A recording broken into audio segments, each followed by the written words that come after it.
राष्ट्रीय स्वयंसेवक संघ जनकल्याण समिती महाराष्ट्र प्रांत आणि केअरिंग फॉर किडनी सहाय्यता गट सादर करत आहे किडनी विषयी सर्व काही. नमस्कार. या भागात आपण ट्रान्सप्लांटच्या तयारीतील मानसिक भागाचं महत्त्व समजून घेऊया. ही माहिती देत आहेत किडनी पेशंट आणि समुपदेशक वर्षा वेलणकर. त्यांच्याशी संवाद साधतायत जनकल्याण समितीच्या सेवा भवन या प्रकल्पाचे मुख्य प्रशासकीय अधिकारी संदेश उभे. किडनीचा रुग्ण जेव्हा ट्रान्सप्लांटचा निर्णय घेतो त्यावेळेला मानसिकरित्या त्याला काही काही गोष्टींची तयारी करायला लागते. तर त्या संदर्भात तुम्ही माहिती सांगाल. आणि जसं तुमचं स्वतःचं ट्रान्सप्लांट झाल्यामुळे तुम्ही या सगळ्या प्रोसेसमधनं गेलेला आहात, तर तुम्ही आमच्या रुग्णांना काय माहिती सांगाल? ओके.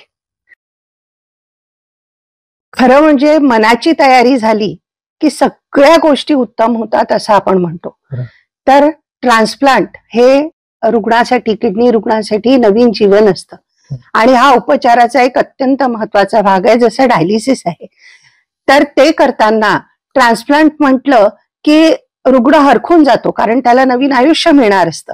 पण त्याचबरोबर त्याला भीती सुद्धा वाटते, कारण कुठलंही ऑपरेशन, सर्जरी या गोष्टींची एक स्वाभाविक भीती माणसाच्या मनात असते. पण इतके निष्णात आपले डॉक्टर्स आणि सर्जन आहेत की भीती बाळगण्याचं कारण नाही. कारण खूप आता अशी उदाहरणं आहेत की ज्यांचं ट्रान्सप्लांट झालेलं आहे आणि जे एक हेल्दी लाईफ जगतात आहेत. पण मनाची तयारी ही उत्तम तयारी असते. तर एक व्यक्ती तुमच्या कुटुंबातली असेल, नातेवाईक असतील, किंवा ज्यांचं ब्रेन डेड झालेलं आहे, अशांचा आपल्याला अवयव मिळणार असतो, तो मिळतो आहे आणि आपल्याला नवीन जीवन मिळत आहे, याच्याबद्दल सगळ्यात आधी आभाराची आपल्या मनात भावना असावी. आणि ती कृतज्ञता खूप महत्वाची असते, कारण एक नवीन अवयव आपल्या शरीरात येणार असतो आणि तो शरीराने एक्सेप्ट करणं, तो मान्य करणं हे मनाच्या लेव्हलवरच होऊ शकतं. की तंत्रज्ञानाने प्रगती केलेली आहे, त्यामुळे सर्जरी तर खूप उत्तमरित्या पार पडते. पण आपले डॉक्टर आणि आपले सर्जन यांचा जो या क्षेत्रातला अनुभव आहे, त्यानुसार ते ज्या सूचना देतात, त्या ज्या गोष्टी ते सांगतात, त्या किडनी ट्रान्सप्लांटच्या आधी पण सांगतात आणि ट्रान्सप्लांट नंतर पण सांगतात. त्या सगळ्यांचं पालन करणे आणि त्याच्यासाठी स्वतःला नियमबद्ध आयुष्य जगण्यासाठी तयार करणे हे खूप महत्वाचं आहे. तर ते करताना आपण मनाच्या लेव्हलवरच या गोष्टी करू शकतो की आपल्याला काही गोष्टी या पथ्य हे पाळायचंच आहे, औषधांच्या वेळा पाळायच्याच आहेत आणि आपल्याला आपलं आरोग्य चांगलं टिकवण्यासाठी हे सगळे नियम आपल्या आयुष्यात आणायचे आहे. तर ही मनाची तयारी जर झाली तर किडनी रुग्ण हा ट्रान्सप्लांट नंतर एक उत्तम आयुष्य जगू शकतो असं मी सांगेन. छान वर्षाताई.